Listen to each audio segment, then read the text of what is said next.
Alright, so we're coming to the end of one of the more boring levels. Not only one of the more boring levels, but this level was so repetitive that I actually had a hard time thinking of shit to say about it. You know, I mean, the previous level was pretty obvious. 1,000,000 iron knuckles. Very, very anxious to fuck you up. Not rape you, but fuck you up. One of the few enemies in this game that's wanting to do that. So, you know, you were busting in on them, and they're drug dealing. You were narking. So, I mean, that was obvious in and of itself. But here, there's just nothing to... I mean, it's kind of trippy with the whiz orbs, but... it's otherwise very plain. It's somewhat disappointing. I mean, you might welcome the ease with which you can get through this level compared to level 3. But, yeah. What the fuck? And then at the end, they're like, oh, dude, this level was way too easy. We totally need to put a whole bunch of iron knuckles in there. So this is the remains of the gang that you wiped out in level 3. And then you're at the boss. Now, when I said this was the easiest boss in the history of gaming, I wasn't kidding. You might take one hit, and then you just sit in the corner and fuck him. And by that I mean let him fuck himself. He looks cool as hell, but that's it. You sling his shit back at him and he dies. Then that's it. You just spent, like, an hour and a half of your life getting to there for that shit. And what's the reward? Well, levels, but... other than getting a level, which you get from every level, what's the reward?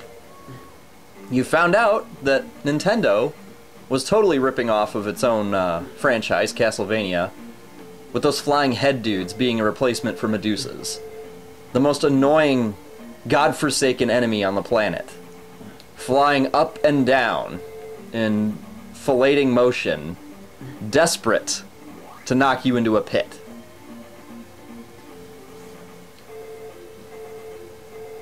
That is your reward for level 4. And then once you're done with level 4, you get to try to imitate Jesus by walking on water. This is quite possibly the single most useless item I have ever seen. I don't think there's a more arbitrary item in the game. You use it twice, if we want to be very fair. You use it once to get this heart, which God only knows how you'd figure out that shit is even out there, unless somebody already knew. And then you use it to get to level 5.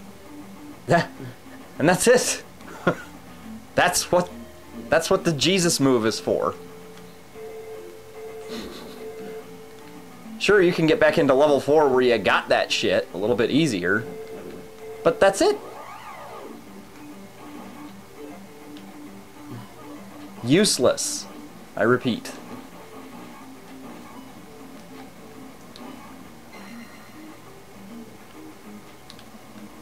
Now, what is not useless is smeared off. Great stuff. So, once you're done with, you know, this fabulous exploration, you can actually walk on the coast, which I kind of did, and to avoid enemy encounters, because there are no enemy encounters in the ocean. Even though the ocean is basically nothing more than a giant swamp when you do run into enemies, there are no enemies in there. So it's just, well, gay as hell. Kind of like this entire section of the game.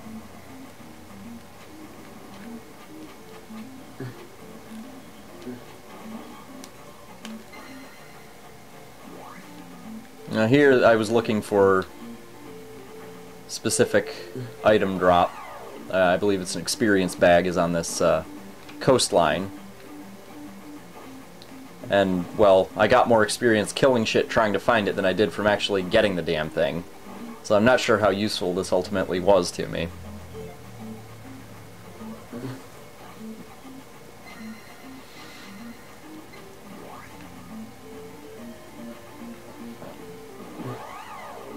Yes, because I found it the first 500 times.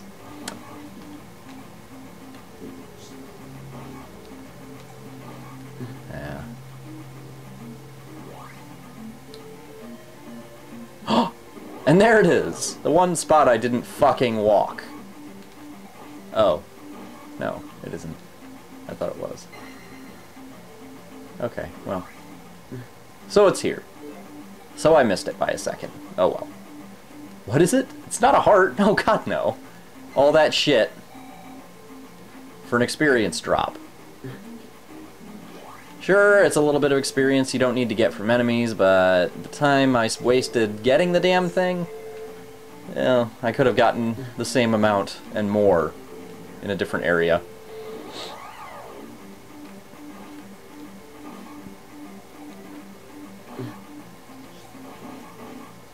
And once again, because we're just kind of wandering around the world, I'm pulling a whole lot of nothing out of my ass.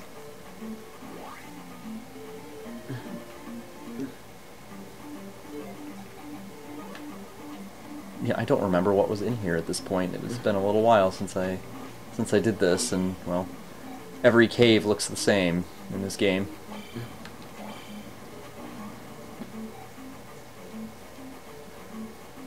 And I suppose I can understand a little bit of why this game might not have necessarily been the most popular. The level design in terms of the palaces is certainly much, in general, much more impressive than it is in the first game. But the overworld design is largely, despite some minor variations in structure, very repetitive. That still doesn't take away from the overall joy I get from this game. Yeah, that guy was totally worthless. In fact, at this point, the only place you should be getting any kind of experience from will be a forest to the south. Level grinding there is much easier than anywhere else in the game that I know of.